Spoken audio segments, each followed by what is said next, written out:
Yoma Daf Tet Amud Aleph. Bonjour. Nous allons prendre 3 lignes avant la fin du Amud précédent et nous allons parler du prélèvement de la Trouma et des Maasrot. Quel rapport avec notre Gemara? Tout simplement, c'est un rapport avec Paredrin. Et Paredrin, c'était l'endroit où on mettait le Kohen Gadol, donc voilà, ça ressemble. Il y a un lien. En introduction, quelqu'un qui a une récolte, il doit prélever la Trouma. Trouma, c'est, peu importe, ce qu'il veut, il peut donner au Kohen. Mais les Chachamim ont fixé 1/40e pour quelqu'un qui est large, 1/50e pour quelqu'un de normal, et 1/60e pour quelqu'un qui est mesquin. Bon, ensuite, sur ce qui reste, il faut donner le Maaser Rishon au Lévi. Le Lévi doit donner Troumat Maaser, c'est-à-dire la Trouma sur le Maaser au Kohen. Ensuite, sur ce qui reste, la première année, deuxième année après la Shemitah, la 4e et 5e année également, eh bien, on prend le Maaser et on l'apporte avec nous, on le mange à Yerushalayim. La 3e et la 6e année, on donne aux pauvres. Les Chachamim ont institué que lorsqu'on achète d'un Maharetz, on n'a pas besoin de prélever la Trouma parce qu'il a certainement fait, parce qu'il a peur du Chiyuv Mita, Bidei Shamayim, de celui qui mange la Trouma. Mais pour le reste, il faut reprélever parce qu'on ne lui fait pas confiance. Même s'il y en a qui prélèvent, mais pas tout le monde. Voilà. Avec ça, on peut commencer la Gemara. Nanatam, on a enseigné là-bas. Anartumim. Anartumim, c'est les boulangers qui fabriquent du pain. Lochivotan chachamim nafrish et la troumat maaser vechala. Les chachamim les ont obligés de prélever uniquement la trouma du maaser et la chala. On va expliquer pourquoi que ces deux choses-là. Donc, bishlama trouma gdola lo. Je comprends qu'ils n'ont pas besoin d'apporter la grande trouma. C'est la première trouma qu'on donne au Kohen. Les Tanya, parce qu'il y a une bretta qui dit. Sur la page des fichiers Shalach, d'Israël. Il a envoyé dans toutes les frontières d'Israël, c'est-à-dire il a vérifié dans tout Israël. Qui? Yochanan Kohen Gadol. Alors Yochanan Kohen Gadol, il ne s'agit pas du Yochanan Kohen Gadol qui est devenu Tzedouki à la fin de sa vie. Il s'agit d'un autre Yochanan Kohen Gadol qui a toujours été tzaddik, il est resté tzaddik. Il arrive, nous dit le Rambam, juste après Shimon HaTzadik. Il y avait Ezra Sofer qui est monté après les 70 ans de Chovan Bet Hamikdash, Rishon, du premier Bet Hamikdash. Il est remonté, il est devenu Kohen Gadol. Ensuite, il y a Shimon HaTzadik et ensuite Yochanan Kohen Gadol. Et lui, il a envoyé Bechou Goulou d'Israël, Vera, Shen, Mafreshim, la Trouma Gdola, Vilvad. Il a vu que la Trouma Gdola, eh bien, il prélevait les ignorants. Donc, on n'a pas besoin de la prélever.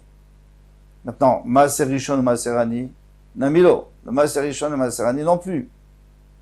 On n'a pas besoin de le donner à qui que ce soit. Il faut le prélever, mais on peut le garder pour soi. Pourquoi? Parce qu'un Motsi Mechavera la Vreaya. C'est-à-dire, si le Lévi vient et dit, je voudrais le Maaser, je lui dis, mais peut-être qu'il a déjà donné le pauvre. Apporte des preuves, l'ignorant, apporte des preuves qu'il n'a pas donné. S'il y a un pauvre qui vient, je lui dis la même chose, apporte des preuves qu'il n'a pas donné. Donc moi je le prélève parce que j'ai une obligation de le prélever, je le garde pour moi. Et la Maaser Sheni, mais le Maaser Sheni qu'on doit amener à Yerushalayim, on ne peut pas faire ça. Pourquoi? Parce qu'il y a une doucha dedans. Ni Freshu, Venisku, Venichlu, Yerushalayim. Il fallait le prélever et le monter à Yerushalayim. Amor on l'a dit, Mitor chez Paredrin alalou, puisque ces inspecteurs du roi, Choftin Kol Bet Chodesh, tous les 12 mois, ils frappent, façon de parler, c'est-à-dire ils mettent la pression sur les boulangers. Et leur disent, Machou Bezol, vendez pas cher. Machou Bezol, vendez pas cher. Alors, qu'est-ce qui va leur rester comme profit? Pas grand-chose. L'Atrechou, Rabbanan, les Chachamim, ils n'ont pas obligé de donner le Maaser Sheni. Ils ont dit, bon, on peut compter sur le fait qu'il y en a quand même, il y en a pas mal qui prélèvent du Maaser Sheni, donc c'est pas la peine. Donc déjà, on a vu Paredrin à la louse. Maï Paredrin. Demande à moi, qu'est-ce qu'on appelle Paredrin? Pourcé. Pourcé, c'est les inspecteurs, les serviteurs, inspecteurs du roi. Avec ça, on a on a apporté un exemple qui ressemblait à Parédrine. Amar Rabba Barchana. Rabba Barchana dit Amar Rabbi Yochanan. Maïdirtiv Yirat Hashem. Alors on passe à autre chose. Maïdirtiv Yirat Hashem Tosif Yamim. La crainte d'Hachem va nous rajouter des jours. Shnot Chaim, mais les années des Rechaim, Tiktzorna vont être coupées, vont être diminuées. Alors, déjà, il y a une différence, parce que pour les tzadikim, on dit que quelqu'un qui a Tchamem, il aura plus de jours. Tandis que les Rechaim, on dit des années. Il y a une différence entre les jours et les années. Pourquoi une fois les jours? Excusez-moi, parfois les jours, parfois les années. On pourrait dire comme ça, c'est que le tzaddik remplit ses jours. Donc on lui rajoute des jours. Tandis que le rachat, ses années, sont complètement vides. Donc si on lui enlève, c'est des années, c'est pas des jours, parce que des jours, ça ne compte même pas. Dans une année, il peut faire quelque chose de bien, mais dans une journée, c'est pas sûr. Alors maintenant, qu'est-ce qu'on va apprendre ici? On va faire une dracha.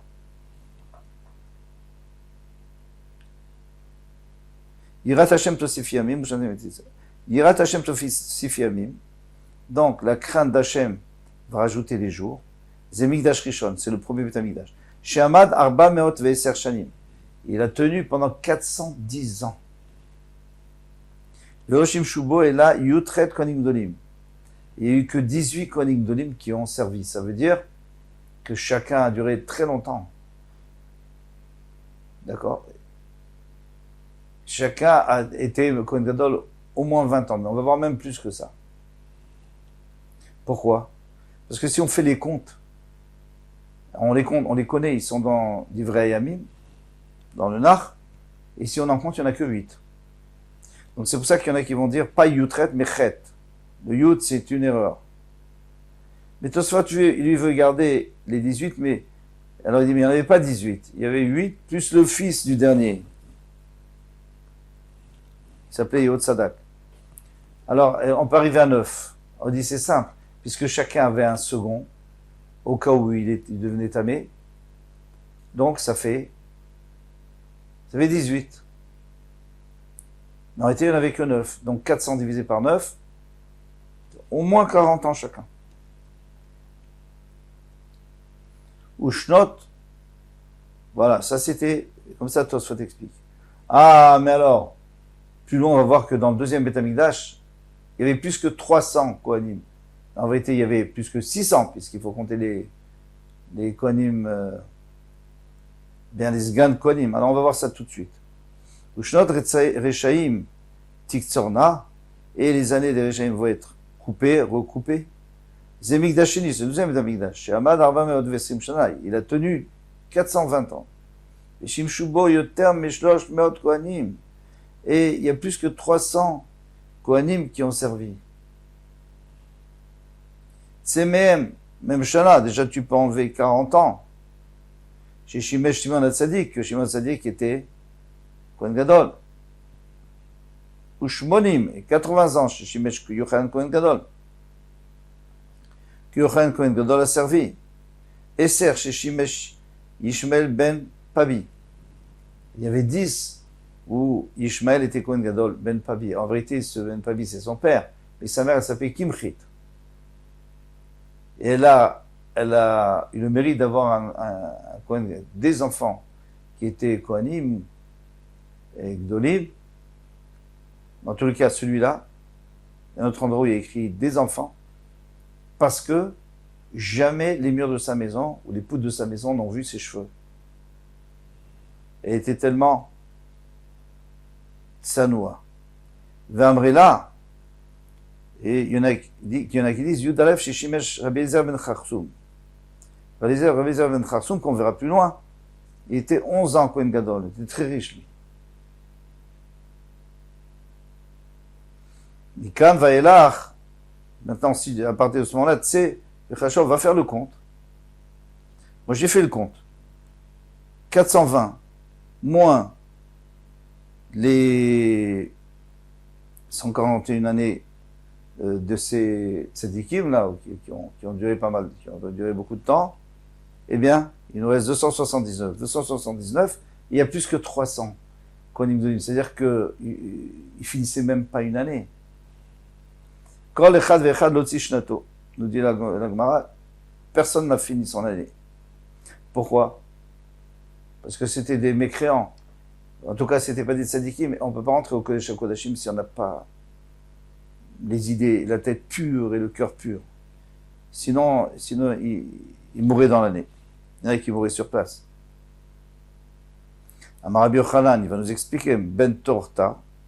Rabbi Yochanan, le fils de la vache, on va expliquer pourquoi. Mipnema, non, ça c'est autre chose. Alors,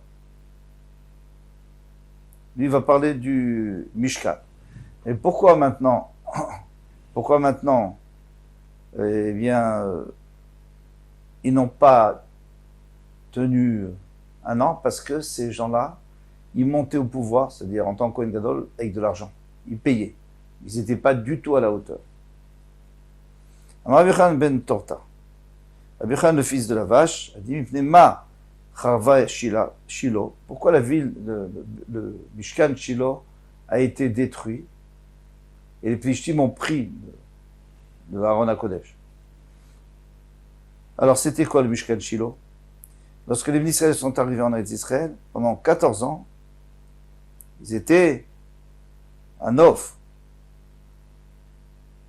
Non, ils étaient à Gilgal. Ensuite, ils sont allés à Shiloh, et c'est là où on connaît l'histoire de Elia Cohen, notamment. Donc ça fait 369 ans. Et après, lorsque Elia Cohen est niftar, eh bien c'est à ce moment-là qu'on a détruit Shiloh, on a pris l'Aaron HaKodesh. Et après, ils sont allés à Nov, à Givon, au temps de Shaoul. En tout, c'était 57 ans. Et après, ils sont arrivés à Yerushalayim. Aaron est arrivé à Yerushalayim pour le mettre dans le Beth Amikdash. En tous les cas, pourquoi est-ce que Shiloh a été détruit? Il y avait deux choses. Gilo Yarayot, adultère, Bizoy Yon Kodashim. Et on méprisait les korbanot. Gilo Yarayot dirtiv. Alors d'où je sais qu'il y avait Gilo Yarayot de l'adultère, dirtiv.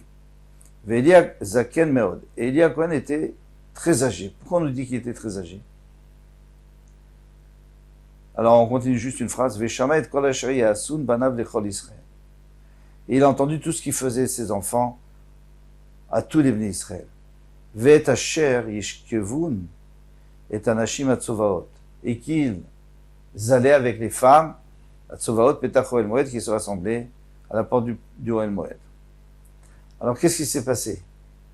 Elia Cohen, il était très âgé pour nous dire que maintenant il ne pouvait plus gérer. Donc c'est ses enfants qui géraient, et ils géraient le temple d'une manière vraiment honteuse. Et lui, il a fait ce qu'il a pu pour les réprimander, et il s'est tellement énervé qu'il a vieilli aussi à cause de ça. Parce que celui qui s'énerve sur ses enfants, il vieillit, ça c'est connu. En tous les cas, qu'est-ce qu'ils faisaient ces enfants? Eh bien, ils allaient avec les femmes qui étaient venues au El Moed pour apporter leur korban. Excusez-moi encore une fois. Vafalgav d'Amar Rav Shmuel Bar Nachmani. Eh bien, Rav Shmuel Bar Nachmani a dit au nom de Rabbi Yochanan, Kol haomer bnei Eli chatou. Et non la toé. Tous ceux qui pensent que Chas v'Shalom, les enfants de Eli sont avec des femmes, ils se trompent. Alors pourquoi il y a écrit que oui? On tourne la page, du tort, du fait, chez Shiu et Kineen. C'est-à-dire, au lieu d'approcher tout de suite leur korban, leurs oiseaux, ils le laissaient. Ils laissaient traîner. Et alors, les femmes ne pouvaient pas rentrer chez elles. Elles attendaient de rentrer chez elles, de voir que vraiment, on ait apporté leur korban. Et si elles ne rentrent pas chez elles, elles ne peuvent pas retourner chez leur mari. Or, elles devaient retourner avec leur mari, puisque elles ont apporté leur korban justement c'était le dernier jour si elles avaient eu un garçon, c'était au bout de 7 jours, après le soir du 7e jour, ou le 8e jour, d'accord, ou c'était une fille, c'était le 15e jour. Alors, elle ne pouvait pas retourner à la maison. Donc on considère comme si ils étaient avec elle, c'est-à-dire ils les avaient empêchés de retourner chez eux. Avec leur mari, donc c'est comme s'ils étaient avec.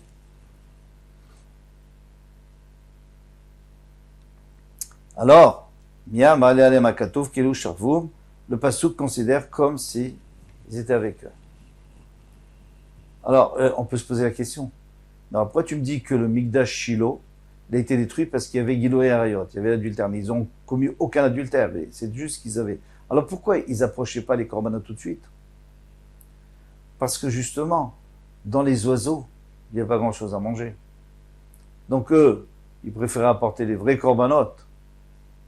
Alors, une femme qui était riche, elle apportait un keves, elle apportait un agneau. Ça, c'est sûr qu'ils l'approchaient parce qu'ils avaient la viande à manger. Mais ils négligeaient les oiseaux. Mais on n'a toujours pas répondu. En quoi est-ce qu'ils ont fait Gilou et Ariot? Ils ont commis adultère. Eh bien, nous dit le Méro Messadé, il dit, mais les gens les ont soupçonnés. C'est pas que dans le Nar qui a écrit. Les gens ont commencé à soupçonner, comme leurs femmes ne revenaient pas, ils disaient, tiens, il y a quelque chose qui se passe là-bas au Beth Amikdash avec les enfants de Élie. Mais, si la génération était pure, si la génération ne commettait pas l'adultère, ils n'auraient jamais soupçonné les Kohanim, Kohen Gadol. Alors s'ils les soupçonnaient, c'est que eux-mêmes, pour eux, c'était normal.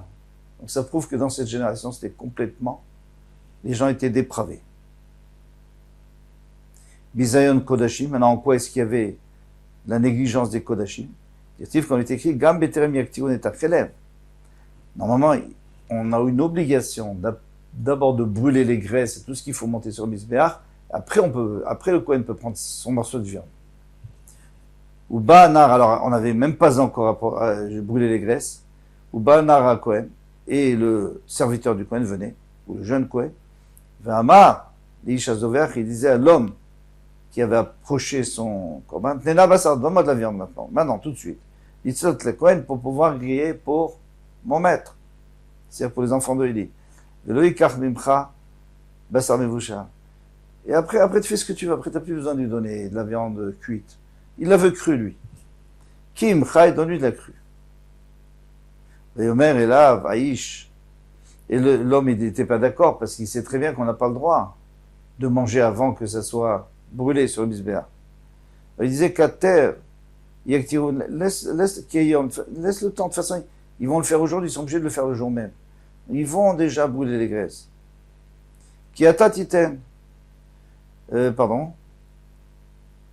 À ce moment-là, tu prendras ce que tu veux. Cuit, pas cuit, comme tu veux. Marlon lui disait qui a tatiten, non, tu donnes maintenant. Vimlo, la carte Bechoska, je prendrai de force.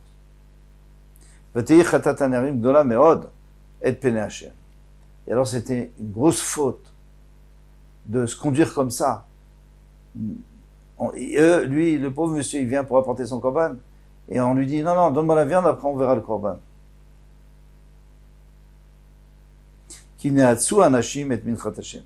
Parce que les hommes, c'est-à-dire les patrons, les enfants de Élie, ils avaient méprisé l'offrande d'Hachem. Parce que les jeunes, les serviteurs, ils venaient pas comme ça. S'ils venaient, c'est qu'on leur avait donné des ordres. Voilà. Donc d'ici qu'on sait qu'il y avait un mépris pour les Kodashim, Hachem a dit, bon, dans ce cas-là, il n'y a plus, ça y est, prenez-le. Peishtim, prenez. On n'a plus besoin. Avec ça, on a compris les deux choses. Et Bezrat Hashem, on continuera avec le Korban Bet Amikdash pour savoir qu'est-ce qui a causé le Korban des Bate Mikdashot. Et ça, c'est à demain. Bezrat Hashem.